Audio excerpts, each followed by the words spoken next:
Gedung SMP Negeri 113 Maluku Tengah di Desa Roho, Kecamatan Seram Utara, ambruk diterjang angin pada tanggal 26 Maret 2025 lalu.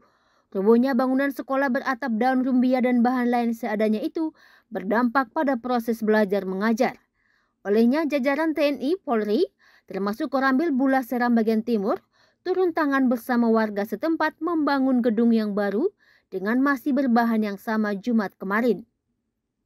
Komandan Kodim 1502 Masohi Letkol Muhammad Yusuf Aksa mengatakan dukungan terhadap perbaikan sarana pendidikan di Desa Roho guna menjamin hak-hak generasi muda setempat memperoleh pendidikan yang baik. Dalam Undang-Undang 1945 bahwa pasal 31 setiap warga negara itu berhak mendapatkan pendidikan yang layak. Kondisi seperti ini kalau kita lihat tentu anak-anak tidak bisa sekolah. Kepala Desa Roho Jeffrey Mauke mengapresiasi dukungan jajaran TNI Polri membantu mendirikan gedung sekolah tersebut. Kendati masih berbahan seadanya, namun dapat menunjang aktivitas belajar mengajar. Dari Bula Seram bagian timur, kontributor TVRI Mansur Boynau melaporkan.